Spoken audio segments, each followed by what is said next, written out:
నమస్కారం. ఘంటారావానికి స్వాగతం. ముందుగా ప్రధాన అంశాలు. భూపాలపల్లి జిల్లా గణపురంలో మంత్రుల పర్యటన. మైలారం గుట్టపైన ఇండస్ట్రియల్ పార్కు శంకుస్థాపన.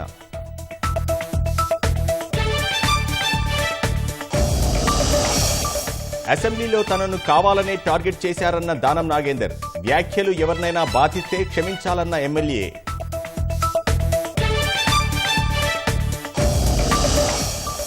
భారత్ ఆహార మిగులు దేశంగా ఎదిగిందన్న ప్రధాని.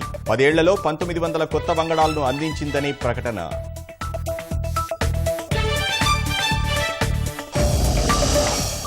వయనాడ్ ప్రమాద స్థలాన్ని పరిశీలించిన మోహన్ లాల్.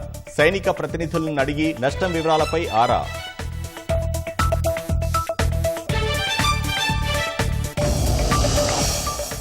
ఎల్లంపల్లి ప్రాజెక్టులో తగ్గుతున్న నీటి నిల్వ. వారం రోజులుగా మధ్యమానేరుకు కొనసాగుతున్న వరద.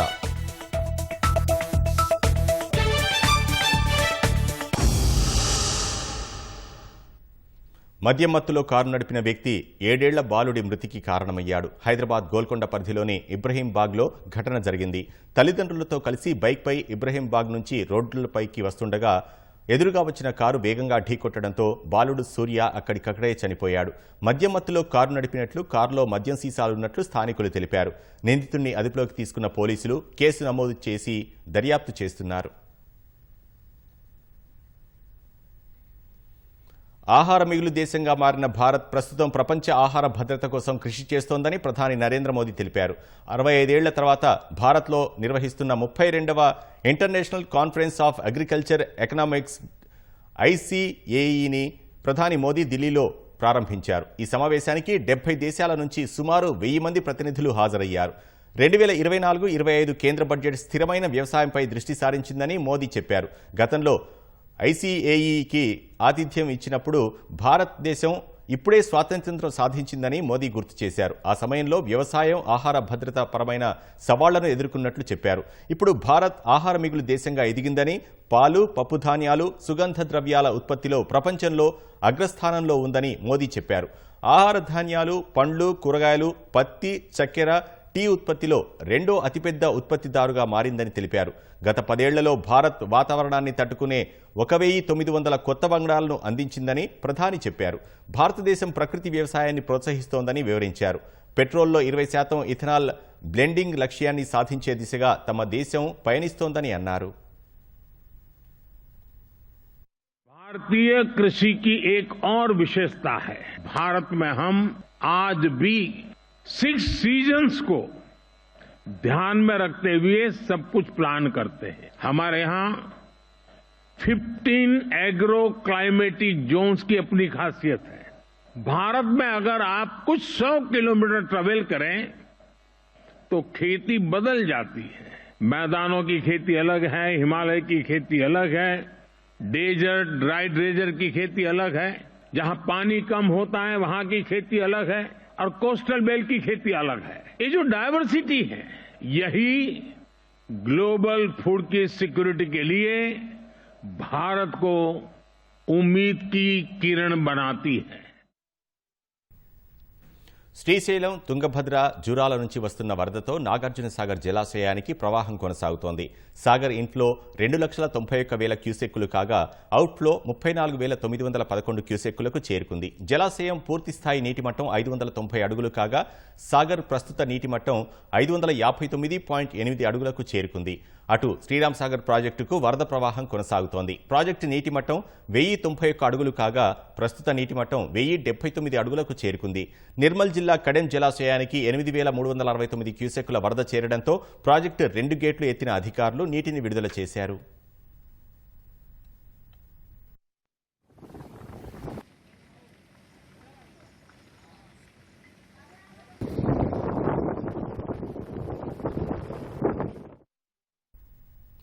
ఎడతెరిపి లేకుండా కురుస్తున్న వర్షాలకు ములుగు జిల్లా గోవిందరావుపేట మండలంలోని లక్నవరం చెరువు పూర్తిగా నిండి పర్యాటకులను ఆకట్టుకుంటోంది.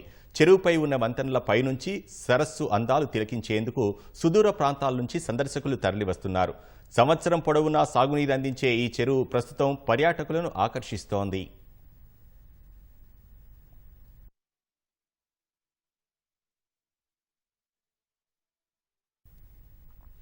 కొండ చర్యలు విరిగిపడిన కేరళలోని వయనాడ్ జిల్లాలో సహాయ చర్యలు 5వ రోజు కొనసాగుతున్నాయి. భారీ యంత్రాలు, అధునాతన పరికరాలతో ఉదయం నుంచే గాలింపు చర్యలు చేపట్టారు. సహాయ చర్యల్లో నైపుణ్యం ఉన్న ప్రైవేట్ కంపెనీలు, వాలంటీర్లు, సైన్యం, పోలీసులు విపత్తు విభాగాలకు సహకరిస్తున్నారు. కొండ చర్యలు విరిగిపడిన ముండక్కై, చూర్మాల ప్రాంతాల్లో బండరాళ్లు, కర్రలు, శిథిలాలను తొలగిస్తున్నారు. శుక్రవారం నుంచి కొండ చర్యలు విరిగిపడిన ప్రాంతాలను జోన్లుగా విభజించి జీపీఎస్ ఉపయోగించి సహాయ చర్యలు ముమ్మరం చేశారు.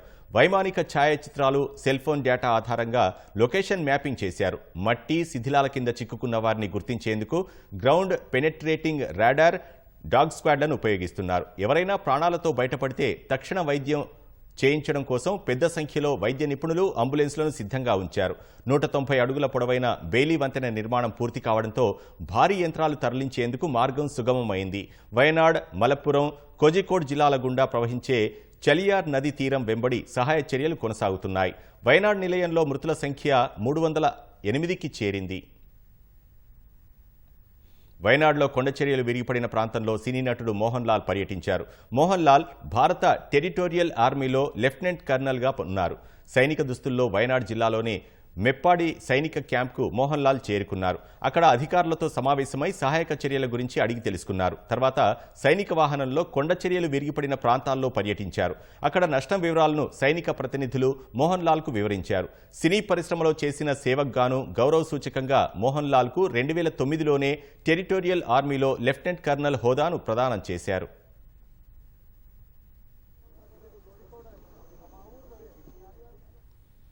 కుంభవృష్టి సృష్టించిన విధ్వంసం, పోటెత్తిన వరదలతో హిమాచల్ ప్రదేశ్ అల్లాడుతోంది.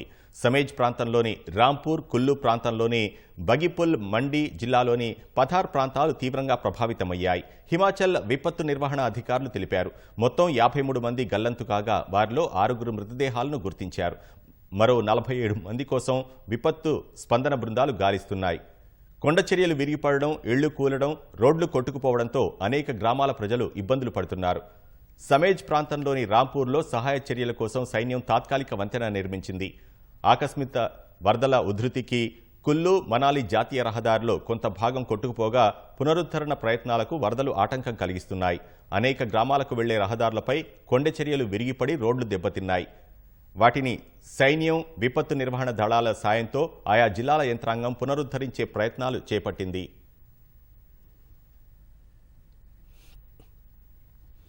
ఉత్తరాఖండ్లో భారీ వర్షాలకు కొండ చర్యలు విరిగిపడి మధ్యలోనే చిక్కుకుపోయిన కేదార్నాథ్ యాత్రికులను రక్షించే ప్రక్రియ కొనసాగుతోంది. రుద్రప్రయాగ్ జిల్లా లించోలి వద్ద ఇరుక్కుపోయిన భక్తుల్లో దాదాపు 5,000 మందిని శుక్రవారమే సురక్షిత ప్రాంతాలకు తరలించారు. ఇందుకోసం వాయుసేన చినూక్ MI-17 హెలికాప్టర్లను పంపింది. ఇంకా కొండపైన చిక్కుకుపోయిన వారిని తాళ్ల సాయంతో కిందకు తీసుకొస్తున్నారు. NDRF, SDRF బలగాల భక్తులను సురక్షితంగా తరలిస్తున్నాయి. వారిని తీసుకువెళ్లేందుకు ఇవాళ కూడా వాయుసేన హెలికాప్టర్లు మోహరించారు. కేదార్నాథ్ యాత్రికులకు ఎలాంటి ప్రమాదం వాటిల్లకుండా విపత్తు నిర్వహణ దళాలు జాగ్రత్తలు తీసుకుంటున్నాయి.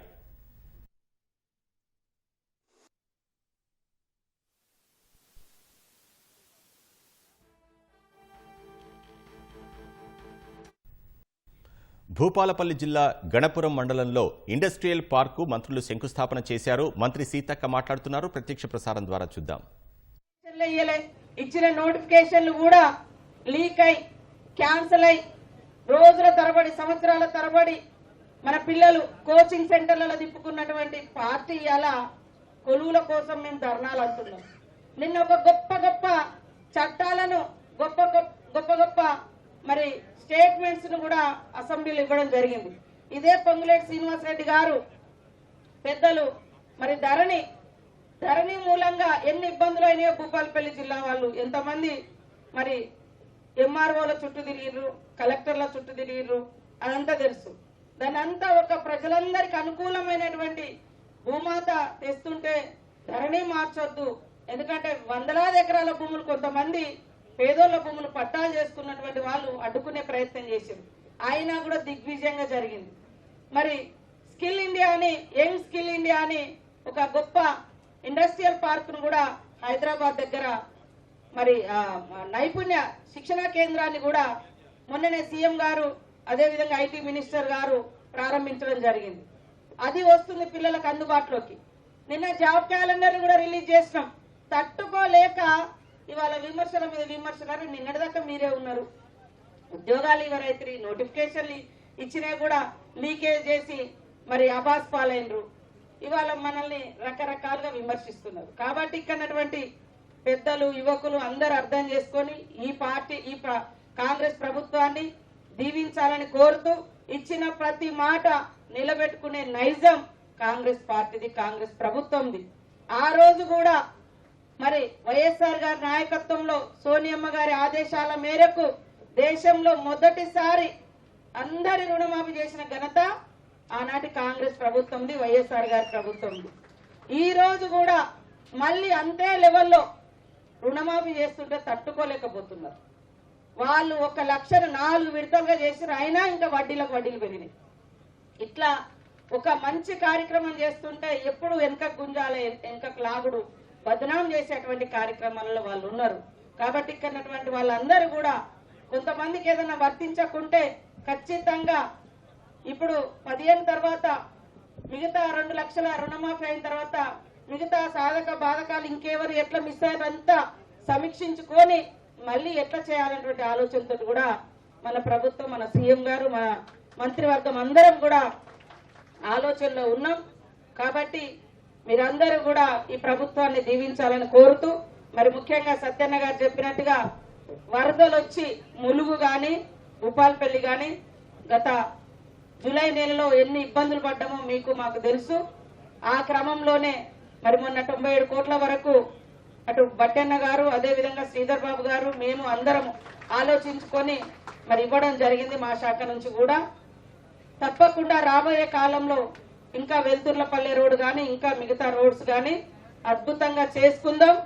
శ్రీధర్ బాబు గారి యొక్క దీవెనలు మా ఇద్దరి మీద ఉండాలి. ఎందుకంటే పక్క పక్కనే ఉన్నాం.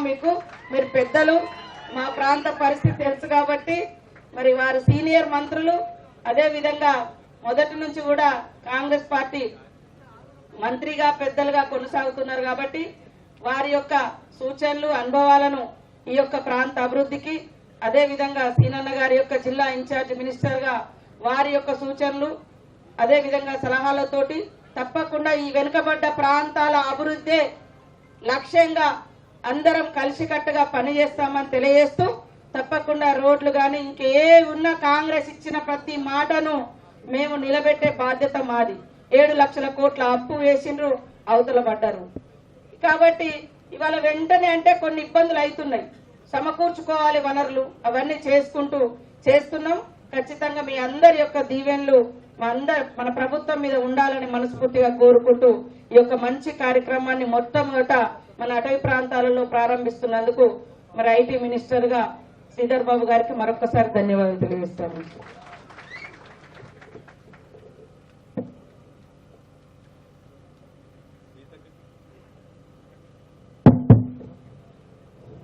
సీతక్క గారికి మనస్ఫూర్తిగా హృదయపూర్వక ధన్యవాదాలు తెలియజేస్తూ, ఇప్పుడు రెవెన్యూ శాఖ మంత్రులు మాట్లాడే ముందు మన నియోజకవర్గంలో రేగొండ మండలంలో గాని భూపాలపల్లి మండలంలో గాని అదేవిధంగా నియోజకవర్గ పరిధిలో 100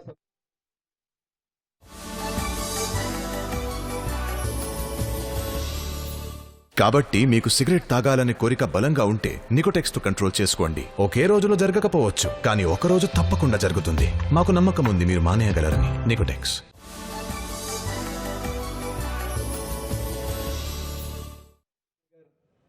జగ్గయ్యపేట గ్రామాలలో చెల్పూర్ గ్రామానికి కర్ణాల గుట్టకు సంబంధించినటువంటి చెరువు మొత్తం కింద గాని అనేక గ్రామాలలో వందల సంవత్సరాల నుంచి భూములు దున్నుకున్న రైతుకు పట్టా పాస్ పుస్తకం రాక గత 10 సంవత్సరాలలో రైతు బంధు గాని రైతు బీమా గాని పంట రుణం రాలేదు. దయచేసి గౌరవ మంత్రివర్యులను ఈరోజు అది రెవెన్యూ ల్యాండ్, అది ప్రభుత్వ భూమి అని లేకపోతే ఇంకో భూమి అని పట్టాదారు పాస్ తోని సంతకాలు కావాలని ఆ పట్టదారు ఈ నియోజకవర్గంలో లేరు కనుక కాస్తులో ఉన్నటువంటి రైతులందరికీ కూడా పట్టా పాస్ పుస్తకాలు ఇచ్చి రైతు భరోసా, రైతు బీమా, అదేవిధంగా ఈరోజు ప్రభుత్వం నుంచి వచ్చే పథకాలన్నీ బ్యాంకులో పోతే పంట రుణం వచ్చే విధంగా వారి చూడాలని వారికి విజ్ఞప్తి చేస్తూ పోయిన ఏదైతే 63 సెంటీమీటర్ల వర్షం పడి గుమ్మడివెల్లి గాని కుందనపల్లి గాని చిట్యాల మండలంలోని వెంకటేశ్వర్లపల్లె గాని మోరంచపల్లె గాని దళిత గిరిజనుల ఇండ్లు సుమారు 1000 ఇండ్ల దాకా మునిగిపోయినాయి. ఇంకా గతంలో 1500 ఇండ్లు కూలిపోయినాయి. వాళ్ళందరూ ఒక నెల రోజులు ఈ నియోజకవర్గ ఉమ్మడి జిల్లా మరి చందాదారులతో సహకారంతో వాళ్లకు భోజనాలు ఏర్పాటు చేయడం జరిగింది. మనకు 3500 ఇండ్లతో పాటు వారు అదనంగా ఇంకొక 2000 ఇండ్లు మరి వాళ్ళని ఇవ్వవలసిందిగా మీ తరఫున వారిని విజ్ఞప్తి చేస్తా ఉన్నాం. సోదరులారా, అంతేకాకుండా ఈ నియోజకవర్గంలో గోరుకొత్తపల్లిలో ఎంఆర్ఓ బిల్డింగ్ గాని ఎంపీడీఓ బిల్డింగ్ గాని అదేవిధంగా మరి సీతక్క గారు ఎంపీడీఓ బిల్డింగ్ కు రెవెన్యూ ఎంఆర్ఓ బిల్డింగ్ కు అక్కడ పోలీస్ స్టేషన్ కూడా లేదు. దాన్ని కూడా వారి సహకారంతో మంజూరీ ఇప్పించవలసిందిగా మరి విజ్ఞప్తి చేస్తూ ఈ నియోజకవర్గంలో మరి అనేకమైనటువంటి ముఖ్యంగా DBM 38 ఉంది. ఆ DBM 38 కు అప్పటి గతంలో కాంగ్రెస్ ప్రభుత్వంలో మల్లంపల్లి కాడ DBM 38 కెనాల్ కింద గోరుకొత్తపల్లి మండలం, రేగొండ మండలం, టేకుమట్ల మండలం, చిట్యాల మండలానికి కెనాల్ వేశారు. ఆ కెనాల్ కు 44,700 ఎకరాలు పార్కం ఉంది, నిరుపయోగంగా ఉంది. ఒక్కనాడు కూడా 1 ఎకరం కూడా నీళ్లు పారలేదు. దయచేసి మా జిల్లా మంత్రివర్యులు శ్రీధర్ బాబు గారు, అదేవిధంగా సీతక్క గారు, మరి రెవెన్యూ శాఖ మంత్రులు, మన జిల్లా ఇన్ఛార్జ్ మంత్రి గారు పొంగులేటి శ్రీనివాసరెడ్డి గారు దయతో మాకు రామప్ప నుంచి ఏదైతే టీఎంసీ ఒక 3 టీఎంసీ వాటర్ కనుక పైప్ లైన్ వేసి DBM 38 కలిపితే 44,700 ఎకరాలు 270 కోట్లతో అది పూర్తవుతుంది. దాన్ని మంజూరీ ఇప్పించవలసిందిగా మరి మీ ద్వారా గౌరవ మంత్రివర్యులను విజ్ఞప్తి చేస్తా ఉన్నాం.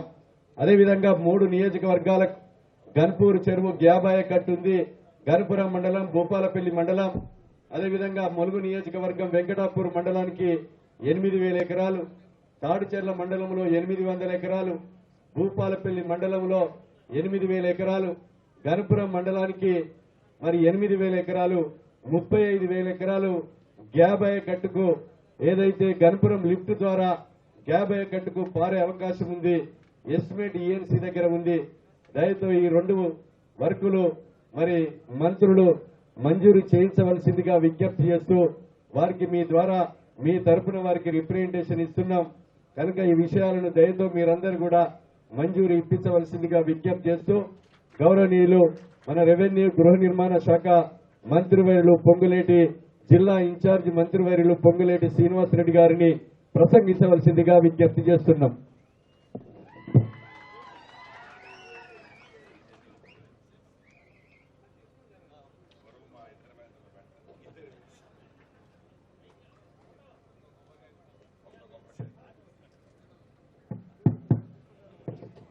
సభకి నమస్కారం. సభాధ్యక్షులు, మీ అందరి అభిమాన నాయకులు, నిత్యము మీలోనే ఉంటూ మీ కష్ట సుఖాలు తెలుసుకుంటూ అధికారము ఉన్ననాడు మీతోనే ఉన్నారు, అధికారం లేనినాడు కూడా మీతోనే ఉన్నాడు. కాబట్టి అద్భుతమైన మెజార్టీతో మొన్న సత్యన్నని గెలిపించారు.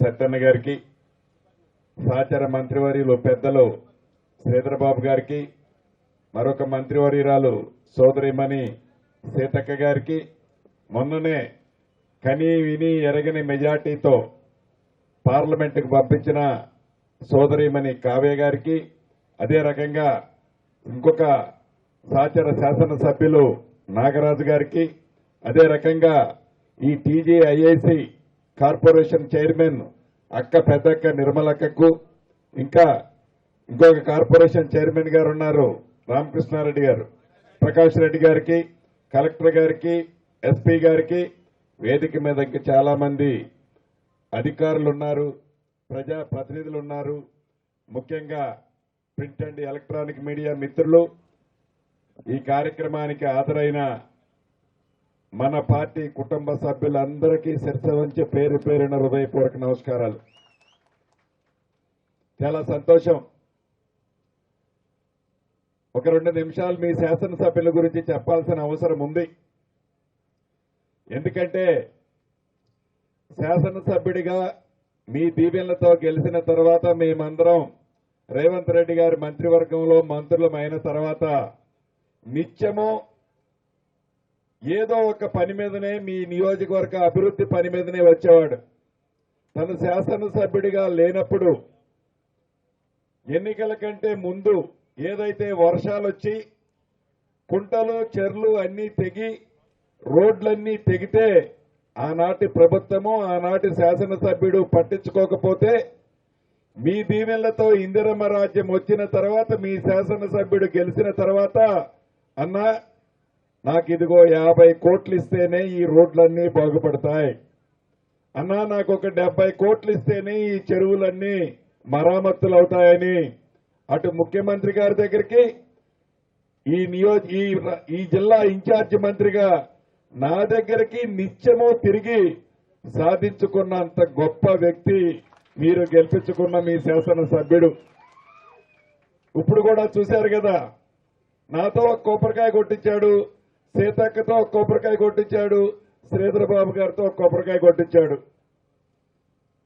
అంటే పదవి ఎప్పుడూ శాశ్వతం కాదు. పదవి ఉన్నప్పుడు మీలో మమేకం అవటం సర్వసాధారణం. పదవి ఉన్నా లేకున్నా మీకోసం నిత్యము తప్పించే మీ శాసనసభ్యుడు లాంటి మంచి శాసనసభ్యుడు దొరకటం మీ అందరి అదృష్టము అని ఈ వేదిక ద్వారా మీ అందరికీ తెలియజేస్తున్నా.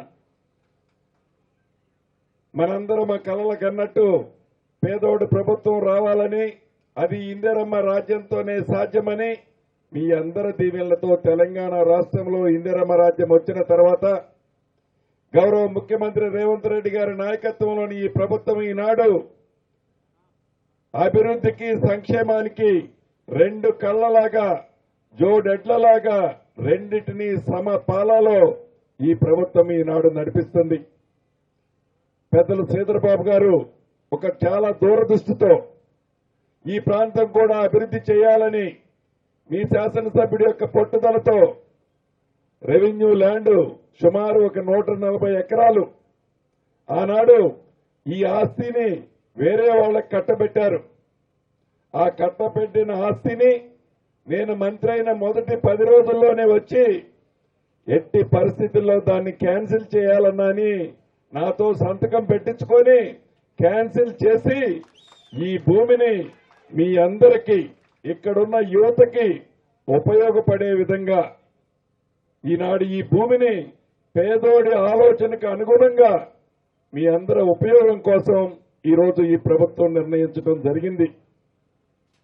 అంతేకాదు ధైర్యంగా మీరు చెప్పుకునే విధంగా ఇందిరమ్మ రాజ్యం వస్తే మా కలలన్నీ నెరవేరుతాయని ఊళ్ళల్లో చెట్ల కింద కూర్చొని ఏదైతే మాట్లాడుకుంటారో అదే పద్ధతిలో ఈనాడు గౌరవ ముఖ్యమంత్రి రేవంత్ రెడ్డి గారి నాయకత్వంలోని ఈ ప్రభుత్వం పనిచేస్తున్నది అన్నది మీకు తెలియంది కాదు. చెప్పిన మాటలన్నిటినీ తూచా తప్పకుండా అది రైతు రుణమాఫీ విషయంలోనే మీకు ఈ రాష్ట్రానికి పెద్ద భారమైనప్పటికీ ఆనాటి ప్రభుత్వం 7,20,000 కోట్లు అప్పు చేసినా ఆర్థికంగా ఈ రోజు ఇబ్బందులు ఉన్నా ఇచ్చిన మాట నెరవేర్చాలని గౌరవ ముఖ్యమంత్రి రేవంత్ రెడ్డి గారు పట్టుబట్టి 2 విడతలుగా ఇప్పటికే 1,50,000 వరకు మాఫీ చేశాం. ఈ నెలలో 2 లక్షల వరకు సుమారు 31,000 కోట్ల రూపాయల పైచిలకు రైతన్నల ఖాతాలో జమ చేయబోతుంది మీ ప్రభుత్వం, ఇందిరమ్మ ప్రభుత్వం. అంతేకాదు ఆనాడు రైతులకు ఇచ్చే అనేక కార్యక్రమాల్లో అనేక పనిముట్లలో రాయితీలన్నింటినీ ఆ ప్రభుత్వం మర్చిపోతే ఈ ప్రభుత్వం ఒక్క రైతు రుణమాఫీయే కాదు, రైతు భరోసానే కాదు, రైతులకి పంటకి ఇన్సూరెన్స్, కొనుగొన్న పనిముట్ల మీద రాయితీలు, విత్తనాల మీద రాయితీలు, ఇలా ప్రతి అంశాన్ని ఈ రాష్ట్ర ప్రభుత్వం రైతును రాజు చేయాలని నిజంగా తలంచి ఈనాడు రైతుల పక్షపాతిగా ఉంది మీ ప్రభుత్వం, ఇందిరమ్మ ప్రభుత్వం. సోదరుడు సత్యనారాయణ గారు కొన్ని మాటలు అడిగాడు. సత్యన్న 2 విషయాలను అడిగాడు. అందుట్లో ఈ వేదిక మీద నుంచే కలెక్టర్ గారిని కూడా ఆదేశిస్తున్నాను. ప్రభుత్వ భూమి, రెవెన్యూ భూమి ఏదైతే ఉందో యుద్ధ ప్రాతిపదిక మీద ఆ భూమిని సర్వే చేయండి. వచ్చే నెలలోనే లేకుంటే 2 months లో మళ్ళొక ప్రోగ్రాం పెట్టుకుందాం. ఎవరైతే సాగు చేస్తున్నారో ఆ సాగు చేసే వాళ్ళలో అర్హులైన వాళ్ళకి తప్పకుండా పట్టాలిచ్చే బాధ్యత ఇందిరమ్మ రాజ్యంలో మీదే. రెండవ విషయం, ఇళ్ల గురించి అడిగాడు అన్న. నవ్వుకుంటున్నా చూడు ఎంత ట్రాక్టబుల్ గా అడిగాడో. శ్రీధరబాబు అన్న నేనిద్దరు నవ్వుకుంటున్నాం. ప్రతి నియోజకవర్గానికి 3,500 ఇళ్లు, 3,500 ఇళ్లు ఇస్తున్నమాట వాస్తవం. ఈ నియోజకవర్గానికి ఇంకొక 2,000 ఎక్కువ కావాలని అడిగాడు. తప్పకుండా 2,000 కాకపోయినా ఈ నెలాఖరు లోపే ప్రతి గ్రామానికి, ప్రతి నియోజకవర్గానికి ఏదైతే ఈ రాష్ట్రంలో 4,50,000 ఇళ్లు ప్రభుత్వం శాంక్షన్ చేసిందో ఈ 4,50,000 ఇళ్లు మొదటి విడతగా ఈ రాబోయే నెల రోజుల లోపే ఈ రాష్ట్రంలో ప్రతి ఊరికి యుద్ధ ప్రాతిపదిక మీద ఈ ప్రభుత్వం ఇవ్వటానికి సిద్ధంగా ఉంది. మీకు తెలియంది కాదు, గత ప్రభుత్వంలో చూశాం. ఆనాటి ముఖ్యమంత్రి ఏ వేదిక మీదకి వచ్చినా ఏముందయా అల్లుడు వస్తే ఏడబడుకుంటాడు, చూడు నేను 2 బెడ్రూమ్ ఇస్తామని చెప్పేవాడు. ఎప్పుడు ఆయన సొంత నియోజకవర్గంలో కట్టిన బొమ్మలు పేపర్లలో వేపించుకొని ఇదిగో ఈ ఎన్నికల్లో నువ్వు ఓటేయి, ఇటువంటి ఇల్లు నీకు ఇస్తానని పేపర్లలో మాయ మాటలు చెప్పేవాడు, వేదికల్లో మాయల మాటలు చెప్పేవాడు. ఆనాటి ప్రభుత్వం కేవలం 1,50,000 ఇళ్లు కట్టింది. 10 సంవత్సరాల్లో వాళ్ళు కట్టిన ఇళ్లు ఎన్నయ్యా అంటే 1,50,000 ఇళ్లు. ఈనాడు మీ ఇందిరమ్మ ప్రభుత్వం మొదటి విడతగానే 4,50,000 ఇళ్లు కట్టబోతుంది. అంతేకాదు రాబోయే రోజుల్లో అంటే ఈ ప్రభుత్వంలోనే ఆనాడు కాంగ్రెస్ ముఖ్యమంత్రిగా దివంగత నేత రాజశేఖర రెడ్డి గారి టైంలో ఏ రకంగా అయితే ప్రతి ఊళ్ళో కావలసినన్ని ఇళ్లు కట్టుకున్నారో ఈ ప్రభుత్వంలో కూడా తప్పకుండా కావలసినన్ని ఇళ్లు ఇచ్చే బాధ్యత ఈ ప్రభుత్వాన్ని మీ వేదిక ద్వారా మీకు తెలియజేస్తున్నాను.